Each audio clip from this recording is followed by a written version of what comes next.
Le monde que je vois ne contient rien que je veuille.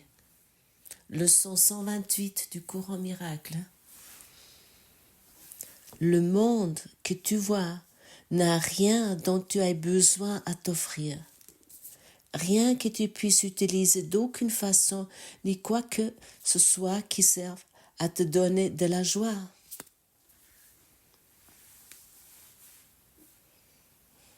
Oh, est-ce que tu entends cela? Le monde ne peut pas te offrir la joie et le monde n'a rien à te proposer. Crois cette pensée et tu t'es sauvé d'années de misère, d'innombrables déceptions et d'espoirs qui tournent en cendres amères de désespoir.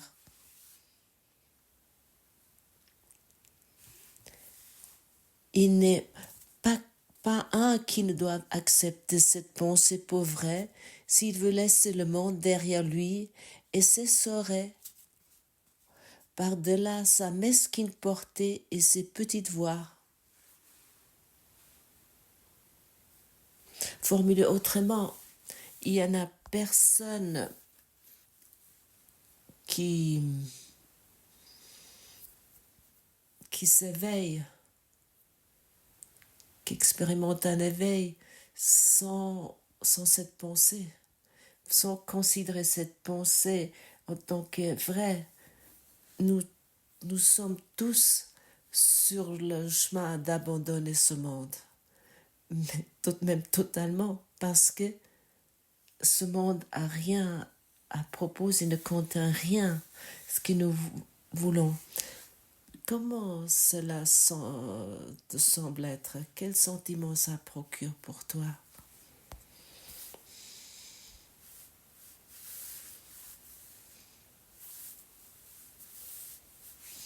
Pour l'ego, c'est l'énoncé la plus horrible. Pour cette raison, il te dit, bon, on peut abandonner, mais le reste, nous le gardons encore. Et ici, en général, nous arrivons ici dans une confusion de niveaux parce que nous sommes invités de ne pas mécomprendre, de ne pas mal interpréter ou mal comprendre ce message, cette leçon, ce message, en croyant que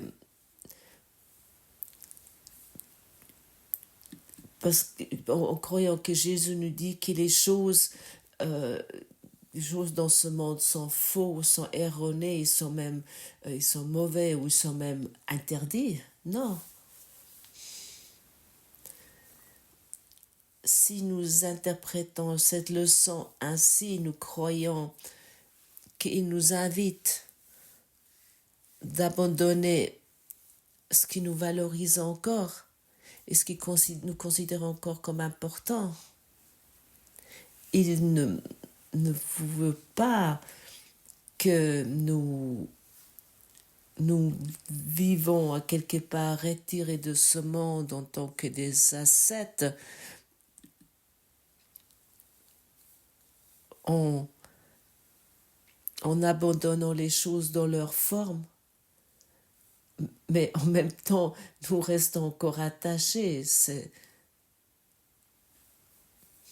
Parce que ça signifiera de confondre le contenu et la forme et le contenu.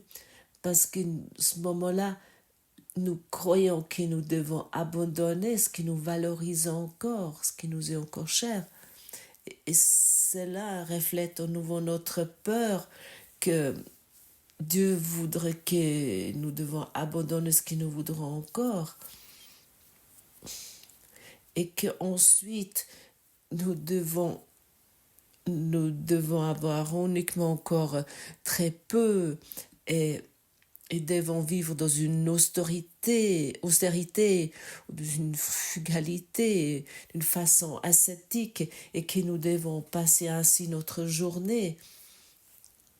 Nous avons peur de nous avons peur de perdre nos agréments, bien naturellement. Et, et nous avons peur de perdre des personnes. Et nous avons, par exemple, le lieu où nous habitons actuellement, ou des choses que nous voulons encore avoir actuellement dans notre vie. Et pour cette raison, l'ego nous avertit, si nous laissons tout faire Dieu, nous nous abandonnons à Dieu, que nous allons vivre uniquement encore dans une austérité. Et ça, c'est la confusion de niveau. Mais Jésus nous assure sans cesse que nous n'avons rien besoin d'abandonner, sauf notre peur et notre culpabilité. Et plus que nous abandonnons l'anxiété et la culpabilité, plus de abondance, de prospérité, et de l'amour illimité nous allons expérimenter. Mais autant que nous mettons notre barème sur les choses du monde, dans ce monde, nous apprécions le monde selon notre barème. Écoute bien, si tu as envie, à ce moment-là, nous donnons la signification, la valeur à ce qui, dans ce monde, à ce qui n'a pas de signification. Mais autant que nous ne reconnaissons pas cela et nous ne l'expérimentons pas nous-mêmes, cela semble que cette leçon est un sacrifice. Ça semble être un sacrifice, cette leçon 128. Car l'être humain, il n'aime pas lâcher. Il s'attache à des choses parce qu'il croit ainsi trouver la sécurité. C'est vrai, non?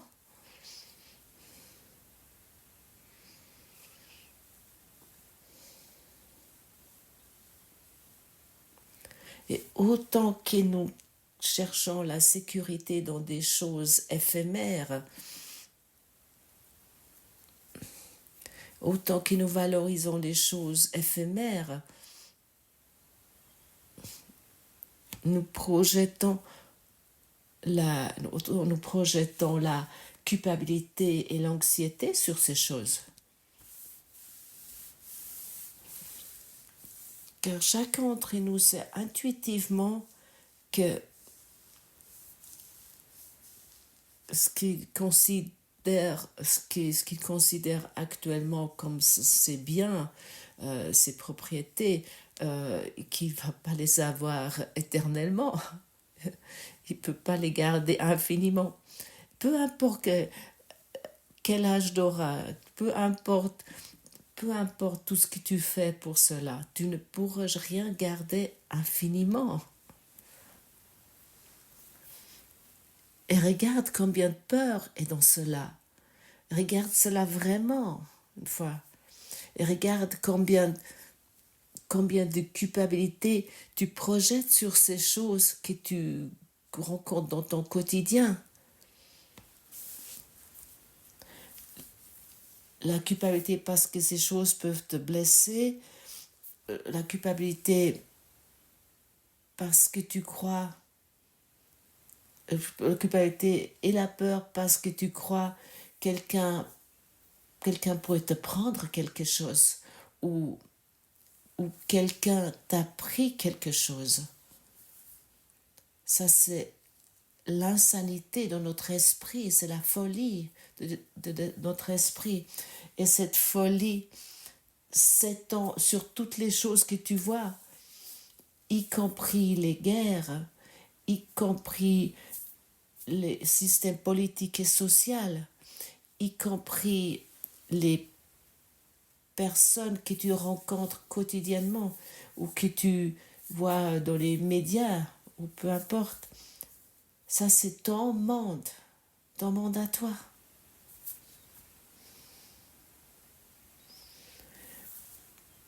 Je pose une question provocante.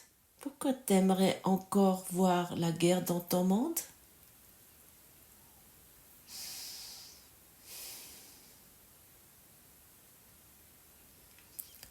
La personne, on pourrait dire superficielle, va dire oui, cette guerre est là. Une autre question, pourquoi t'aimerais encore voir la maladie dans ton esprit, dans ton monde? Pourquoi t'aimerais encore voir la maladie dans ton monde? Parce que le monde se passe dans ton esprit. Jusque-là, nous sommes déjà arrivés, non? Pourquoi t'aimerais voir la maladie dans ton esprit, la rendre réelle ainsi? Tu vas me dire, bah, la maladie, ça existe partout. C'est totalement naturel. Pourquoi t'aimerais encore voir la souffrance, des accidents, des meurtres, des drames, des souffrances de toute forme? Pourquoi t'aimerais rendre ça réel encore dans ton esprit? Je peux te le dire, si tu veux. Parce que tu t'attaches aux choses. Parce que tu as donné de la valeur à ces choses. Toi, oui, toi seul.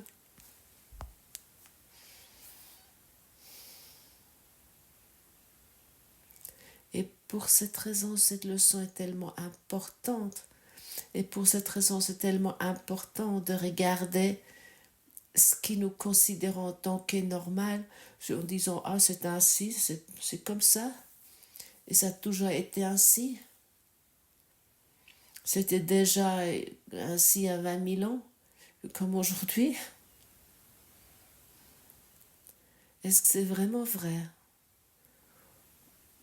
Ou est-ce que tu tolères simplement la guerre parce que tu t'es endormi? Est-ce que tu tolères simplement la maladie parce que tu t'es endormi?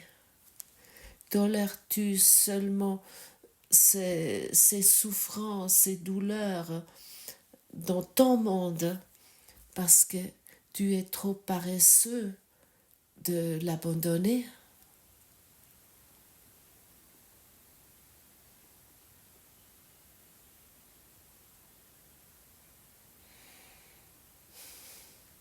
Et nous faisons tous cela.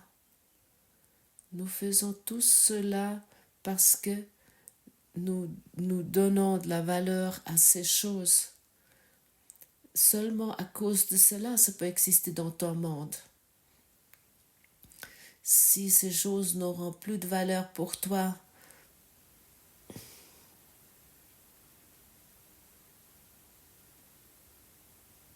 tu ne prêteras plus d'attention à cela. Et ainsi, ça serait guéri en toi.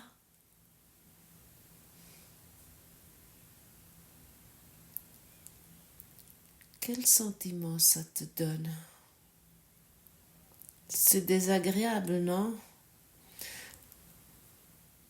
Parce que l'ego est devant toi totalement dénué, il est tout nu, il ne sait pas quoi faire maintenant. Il te dit, ok, on va continuer à écouter cela, mais ensuite nous retournons dans notre ancienne histoire, nous retournons dans notre vieille routine. Et Jésus t'invite aujourd'hui de pratiquer pour que cette vieille routine ne peut plus avoir lieu, pour que tu te sors de cette vieille routine à chaque moment.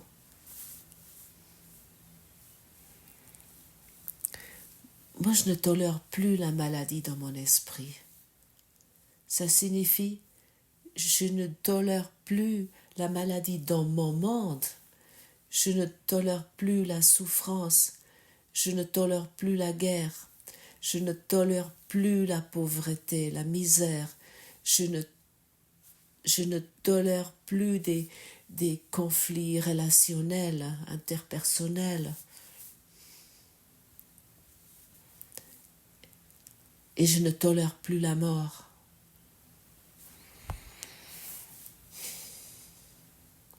Tout cela, nous pouvons terminer. Nous pouvons vraiment mettre fin à tout cela.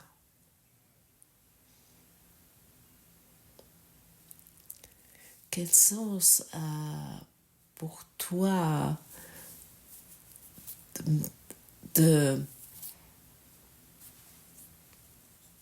tolérer la maladie, la souffrance, la mort? Quelle valeur a cela pour toi? Finalement, ça n'a pas de sens, non? Tu vas me dire, mais qu'est-ce que je devrais faire? Le pardon est la clé du bonheur. Le pardon t'offre tout ce que tu veux. Dans le pardon, tu trouves ton véritable soi, ton véritable être qui n'a rien à voir avec ce monde. Et ainsi, cette leçon a peut-être pour toi beaucoup de sens aujourd'hui. Le monde que je vois ne contient rien que je veuille. Peut-être ça devient plus clair maintenant. Parce que autant que nous croyons ce monde nous a encore quelque chose à offrir, à nous proposer, autant que nous croyons à la perte, autant que nous nous enchaînons à ce monde. Alors tout ce qui nous est demandé est de regarder les choses, d'observer les choses dans ce monde auquel nous prêtons jusqu'à présent leur attention pour atténuer notre souffrance et nos douleurs. Jésus nous demande de devenir conscient de nos convictions, que quelque chose nous manque, que avec des choses particulières, avec des relations particulières ou avec des substances particulières, nous essayons de remplir cela. Les relations particulières ou des choses particulières ou des substances particulières ne vont pas te faire avancer. Et pour cette raison, et je le répète encore une fois, il ne nous est pas dit que ces choses sont interdites, non. Nous ne sommes pas une communauté sectaire où il y a des interdictions. Nous voulons abandonner les choses dans notre esprit pour que notre esprit innocent n'est plus livré à ces choses. L'esprit souffre avec ces choses.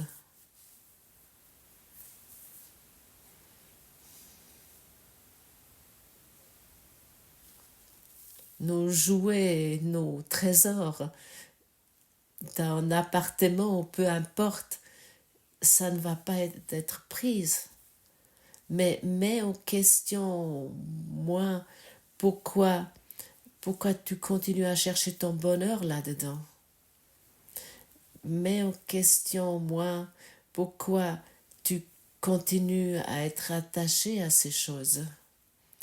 Parce que chaque chose, et c'est maintenant évident que nous valorisons, nous attachons au monde, et autant que nous croyons les choses de ce monde nous rendent heureux, nous apportent le bonheur, nous allons continuer à les pourchasser comme un cinglé. Et lorsque nous reconnaissons qu'ils nous attachent à la culpabilité, à la peur, nous allons plus vouloir ces choses. Rends-toi l'évidence que toutes ces choses qui tu crois qui te rend heureux t'attachent à la culpabilité, à la peur, pour que cela devienne facile d'abandonner ces choses.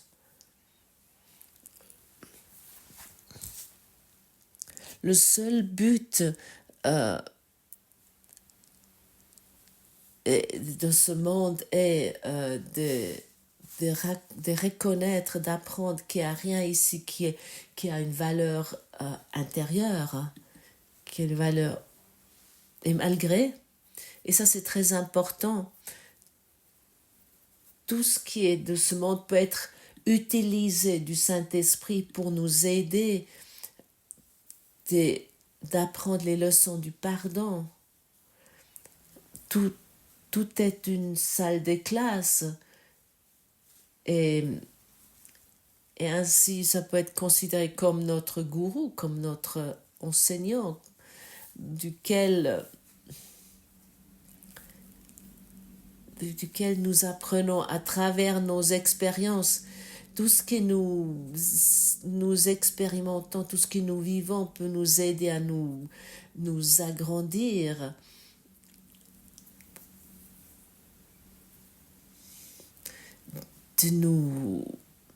Au lieu de nous diminuer, c'est notre décision comment nous voulons voir les choses. Le monde peut être ton gourou, ton maître, parce que le monde te montre à quoi tu es encore attaché et tu peux l'abandonner aujourd'hui avec bonheur. Et j'ai vraiment l'impression que cela est un des plus grands cadeaux que nous offrons nous-mêmes. Ça n'a pas de sens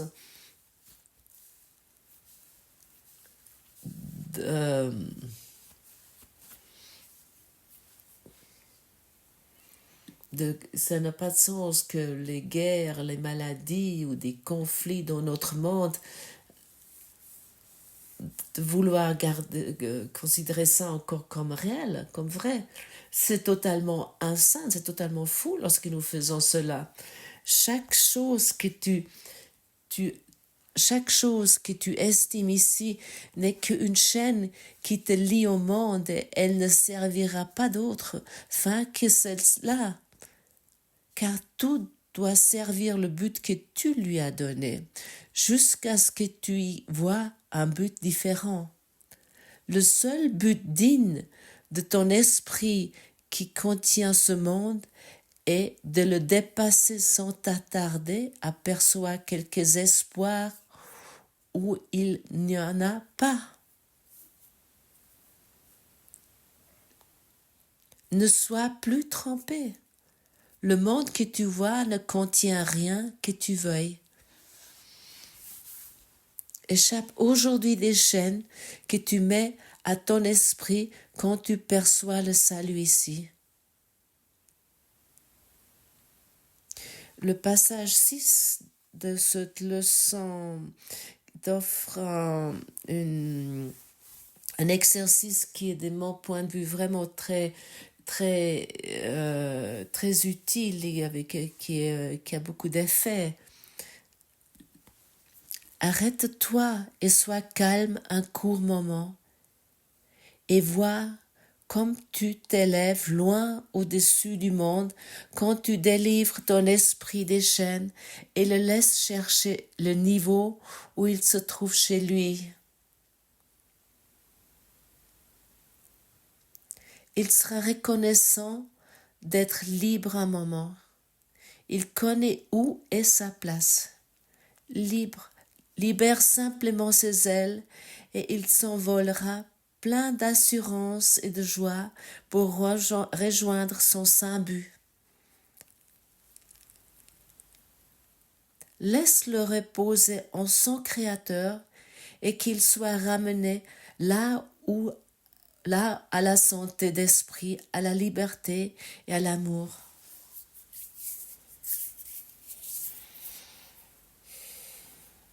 Tu es dans la capacité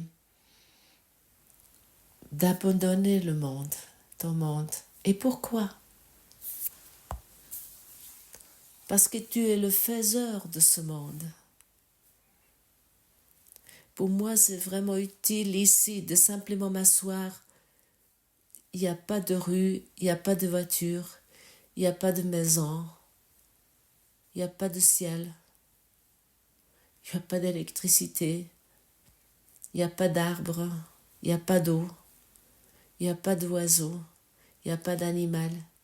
Et ainsi je continue et je recule encore plus en plus de mon esprit et je constate comment mon esprit devient libre et comment il s'ouvre et il trouve sa demeure totalement détendu et avec plaisir.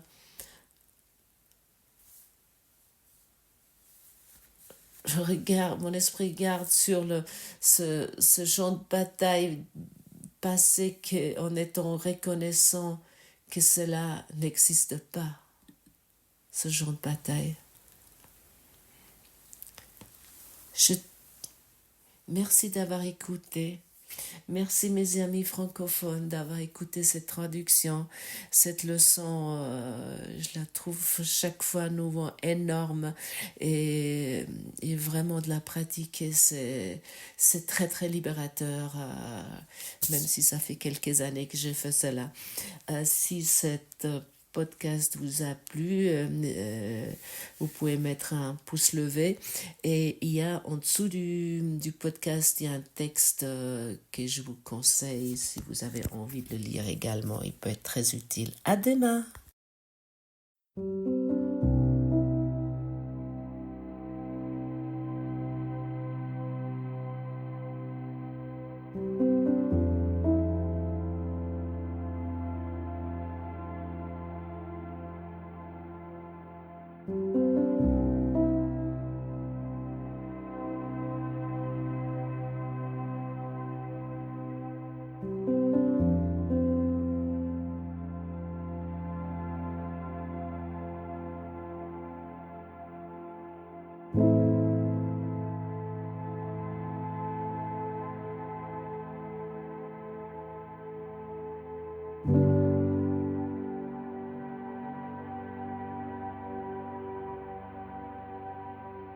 Thank you.